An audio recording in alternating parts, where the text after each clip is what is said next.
Hello बच्चों, so let's read this question.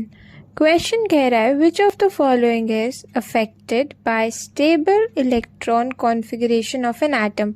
हमें given है इलेक्ट्रोनेगेटिविटी, आयनाइजेशन एंथैल्पी और इलेक्ट्रॉन गेन एंथैल्पी, यानी इन तीनों चीज़ों में से कौन सी वो चीज़ है जो स्टेबल इलेक्ट्रॉन कॉन्फ़िगरेशन होने से चेंज हो जाती है यानी अफेक्ट हो जाती है। So the correct answer is only electronegativity, only ionization enthalpy, both electron gain enthalpy and ionization enthalpy, या फिर ऑल ऑफ द अबव। अगर हम देखें कि स्टेबल इलेक्ट्रॉनिक कॉन्फ़िगरेशन से क्या मतलब है, तो स्टेबल इलेक्ट्रॉनिक कॉन्फ़िगरेशन होती है नोबल गैस कॉन्फ़िगरेशन। यानी कोई नोबल गैस कॉन्फ़िगरेशन बन जाए तो उसे बोला जाएगा कि वो एक स्टेबल इलेक्ट्रॉनिक कॉन्फ़िगरेशन है, क्योंकि ऑक्टेट कंप्लीट होता है। तो अगर इस क्वेश्चन को एक एग्जाम्पल से सॉल्व करें तो हम देख सकते हैं कि पोटेशियम लेते हैं। जैसे पोटेशियम का K+ बना, प्लस इलेक्ट्रॉन रिमूव हुआ, K पॉजिटिव अगेन एक इलेक्ट्रॉन रिमूव करके K+2 बना सकता है।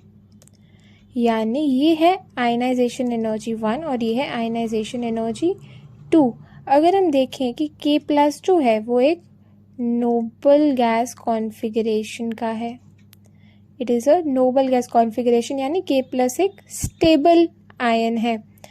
तो हमें यही चेक करना है कि स्टेबल होने से क्या कोई पैरामीटर चेंज हो रहा है, यानी K के लिए IE1 है और K+ के लिए IE2 है, तो क्या ये सेम है या फिर डिफरेंट है। तो पहली चीज़ अगर हम चेक करें जो कि है हमें गिवन है इलेक्ट्रोनेगेटिविटी। इलेक्ट्रोनेगेटिविटी अगर हम चेक करें पोटेशियम और पोटेशियम प्लस की, तो हम देखते हैं कि electronegativity of K is almost equal to electronegativity of K+, यानी इलेक्ट्रोनेगेटिविटी जो है वो नोबल गैस कॉन्फ़िगरेशन अटेन करने से चेंज नहीं होती है, यानी वो अफेक्ट नहीं होती है। सेकंड चीज़ अगर हम देखें आयनाइजेशन एंथैल्पी, आयनाइजेशन एंथैल्पी अगर हमें चेक करनी है तो IE1 और IE2 चेक करेंगे।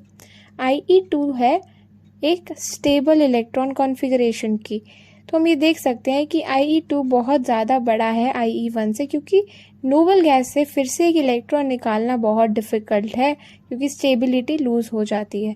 सो हम कह सकते हैं कि जो आयनाइजेशन एंथैल्पी है वो अफेक्ट होती है विद स्टेबल इलेक्ट्रॉन कॉन्फ़िगरेशन। अब तीसरी चीज़ हमारे पास बची है इलेक्ट्रॉन गेन एंथैल्पी।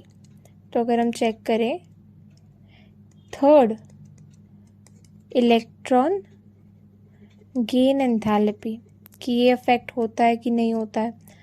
पोटेशियम का एग्जाम्पल लेते हैं कि K+ जो कि हमारा नोबल कॉन्फ़िगरेशन है यानी स्टेबल कॉन्फ़िगरेशन वाला एटम है, उसको जब हम इलेक्ट्रॉन ऐड कराते हैं यानी इलेक्ट्रॉन गेन कराते हैं तो वो पोटेशियम बनता है।